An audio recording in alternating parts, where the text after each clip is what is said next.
and I will pass the word to Dr. Galaburda. Maria.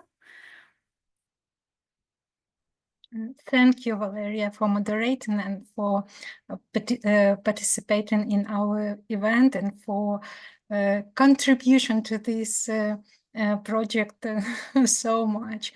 The application and the whole conduct of the project. I'm grateful to you and all participants from the United States for joining this early time for you. Thank you. And I would like to announce a next participant. We have a small change in program. First, her presentation will deliver Olena Kuriata from World Organization of Animal Health Office of Ukraine. No, I always... without animal, it's just health organization. Health. No problem. Yeah, and the next presenter from World Organization of Animal Health will join us after this presentation. So the floor is yours, Olena. Yes, thank you very much. Good afternoon and good morning to those who are in the morning time right now. I'm very glad to have this opportunity to be with you today and to speak about One Health approach from the perspective of WHO, World Health Organization. My name is Olena Kuriata and I'm the One Health officer. And let me share my screen right now. I hope you can see it in the presentation mode.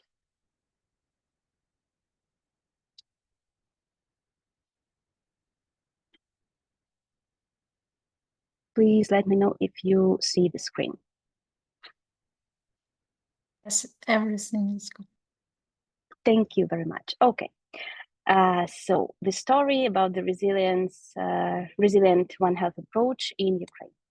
And so we'll speak today about the current situation and the challenges and the strategical activities that help us to set the scene, about our multi-sectoral activities that WHO is supporting, and also we will talk a bit more about communication and awareness raising campaigns that also WHO supports here in Ukraine together with all the national stakeholders. So with regards of current challenges, it's obvious that we have the ongoing war, and just recently we've reached 1,000 days of the war, of the big war in Ukraine. With regards of the resources, it's obvious that we are now have the limited resources. It's not only about the money, but also about human capacity. Lots of people fled from the country. It's also about the from different sectors such as public health and veterinary health as well. So following the European integration, we are working. The Ukraine is working on the legislation, the harmonization process, and also we do face the challenges within the over-occupied national partners through different challenges. So it's quite a challenge now to work in the national ministries and agencies who are implementing actually the legislation, the implementing partners. That's why international partners, WHO and other projects and partners, we are trying to support national focal points, national ministries in particular with implementing the One Health approach.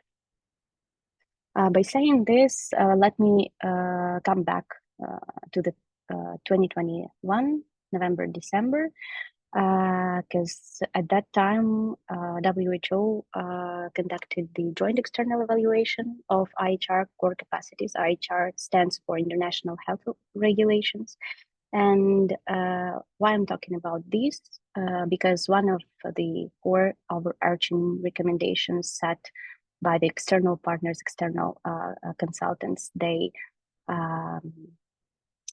they highlighted the necessity to adopt and implement One Health approach through all the governmental parties across all sectors and between the ministries.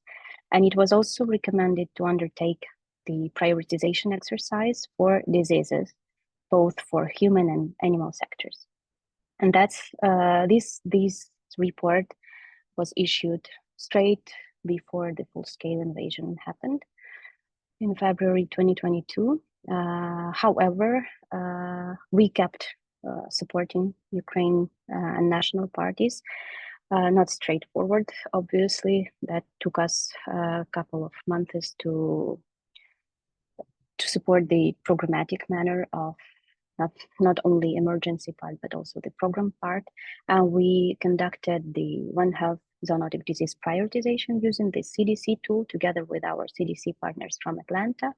And that's how we collected all different sectors together from human health side, animal health side, and environmental health side.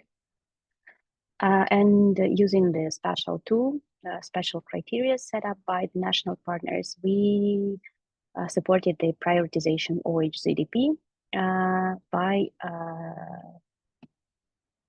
by selecting 10 zoonotic diseases that posed the greatest concern at that time. It happened in 2023, so in March 2023. I've also developed the joint action plan to address those priority zoonotic diseases.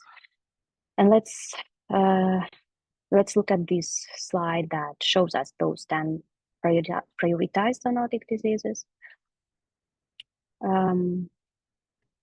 If we talk, obviously it's zoonotic influenza, tularemia, and anthrax. Those who pose the biggest could pose the biggest threat, especially if we are talking about the war, the big war that is ongoing.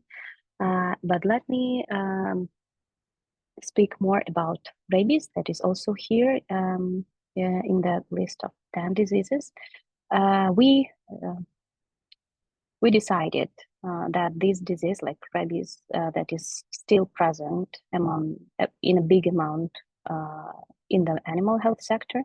We have rabies in all regions of Ukraine, and also, unfortunately, we still do have rabies cases among humans.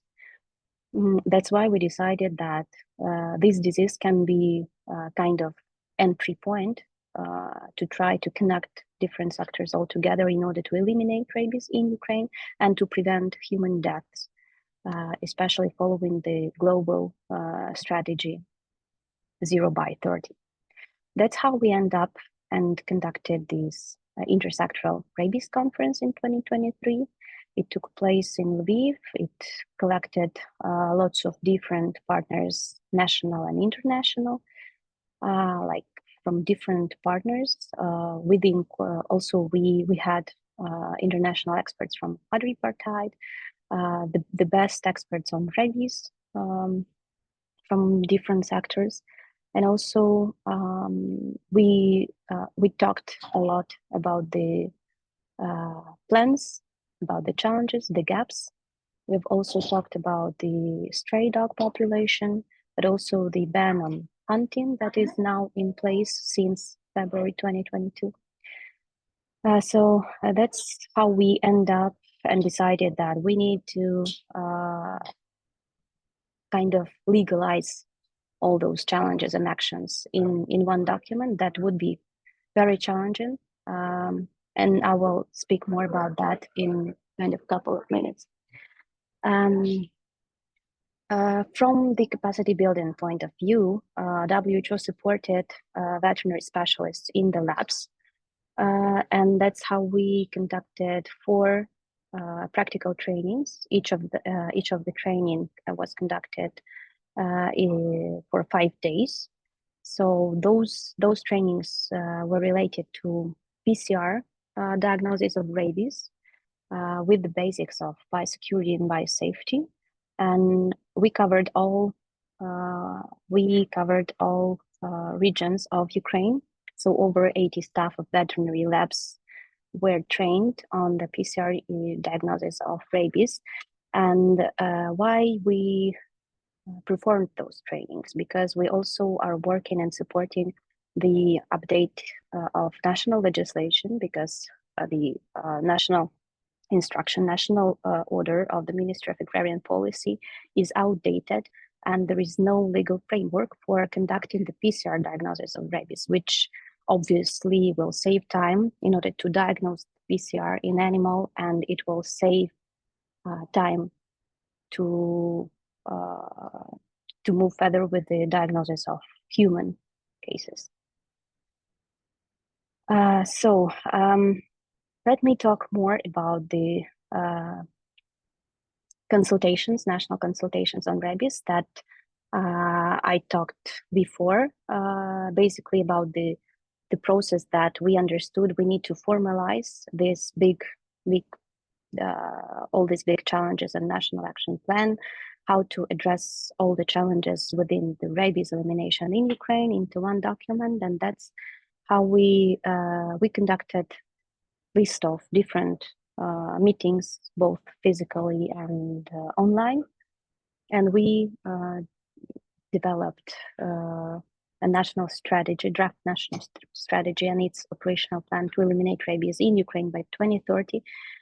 We've conducted a list of number of meetings together with the Ministry of Health and Public Health Center, State Service of Ukrainian Food Safety and Consumer Protection, Ministry of Education, State Forestry Agency, Ministry of Defense, different partners and experts from academic community, scientific institutions, FEO partners, and so on and so forth. And we developed like very strategic, big document using the Ukrainian context, obviously, the context of war, how to eliminate rabies by 2030 in Ukraine.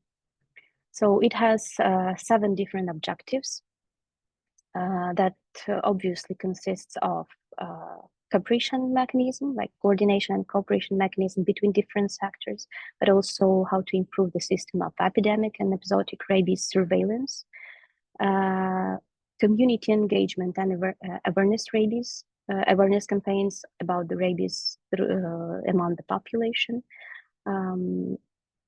PEP, like pre-exposure and post-exposure prophylaxis among humans, promotion and the development of professional capacity, and also improvement of anti-rabies care to people affected by animal attacks.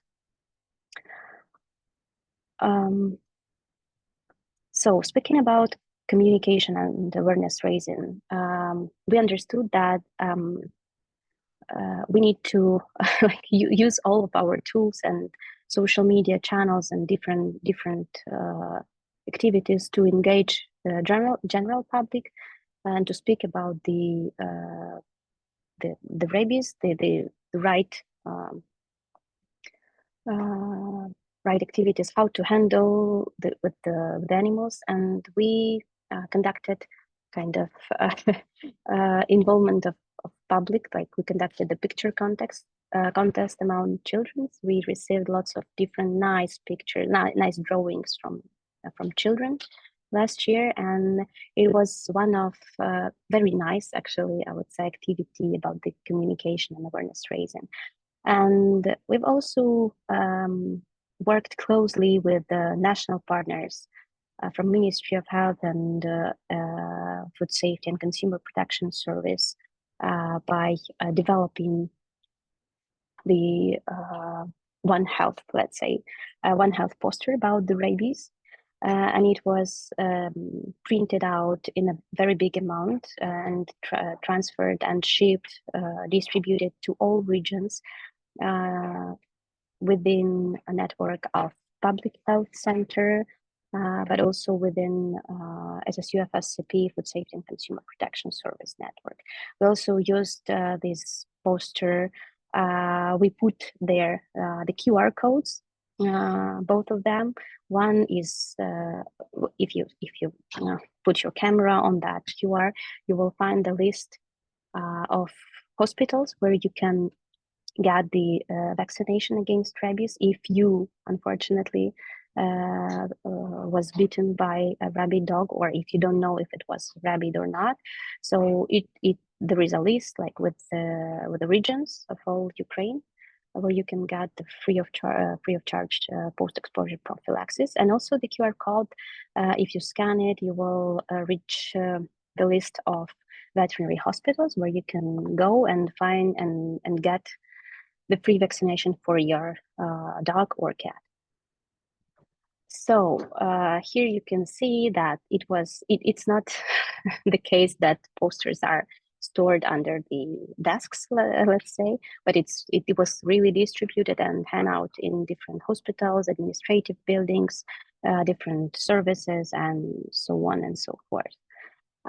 Within our communication awareness raising campaign, we also translated lots of different tools like trainings, online trainings, but also the brochure on handling and behavior with animals for children. It was printed out also and distributed to different through different channels. We've conducted open lesson in several schools.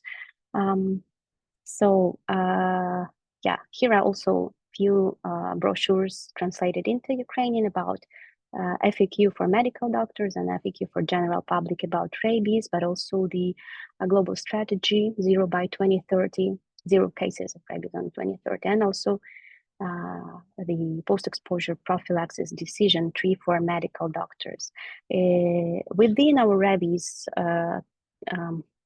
awareness campaign, we also created the rabies video. Like it's quite nice. It was created from the scratch by WHO together with our national partners. It is available by the link. It was widely distributed by different social media channels. And this year we also received the confirmation that this video was approved by the National Council of TV and Radio as a social advertisement. So this video can be used free of charge within TV channels, different screens, everywhere as a social advertisement. This year we also conducted the National Rabies Forum dedicated to World Rabies Day on 27-28 of September. We engaged all of the partners as well. We were mostly talking about the practical way how to implement the strategy that is now undergoing the approval within the governmental institutions. So how can we contextualize our strategy into practical implementation at the regional stage?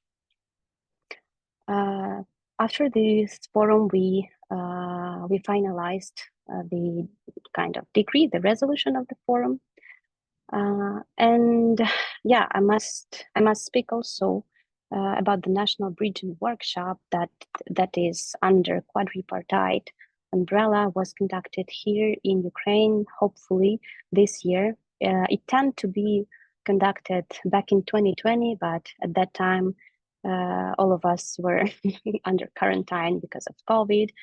Then we postponed it to 2022. It was obviously cancelled because of the war, the big war. So hopefully this year we conducted this big One Health event, National Bridging Workshop that put together almost 70 participants. And we kind of conducted the One Health diagnosis about the strengths and weaknesses for 16 key technical areas. And we've created a National Bridging Workshop roadmap with a future action plan. Yeah, I know I'm running out of time, so basically very quickly about our plans for future, how to make the One Health concept sustainable. We are working closely with public health universities, about the integration of One Health concept into curricula, and also in our plans to make the same with veterinary universities to integrate One Health concept into curricula as well. Recently, we've we've received One Health Collaboration Center of WHO in Dublin, and we will be working very closely with this university to make it happen as well.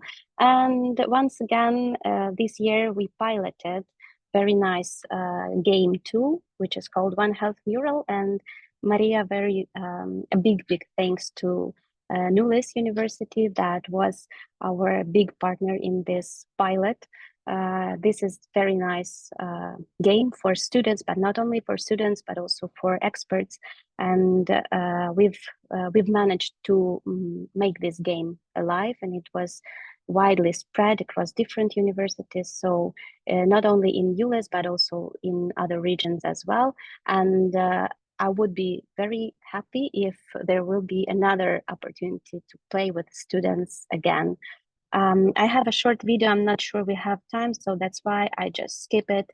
And thank you for attention. Thank you, Olena, for your great contribution into delivering One Health in Ukraine and developing this direction, and to improving curricula, or trying to contribute into improving the curricula, to finding a new approach in capacity building in this area. And I would like to ask if there is a question from our participants. I have a comment. I just want to thank Olena for your work in the area of rabies prevention and control, because I still remember those times when you're bitten by a dog, go to the doctor, and doctor tries to tell you, like, don't do vaccination. Vaccination is bad. Vaccination is dangerous, and stuff like that. So how many lives could be saved by just doing right thing and right time and right place. So thank you so much for this great work you do. Yeah.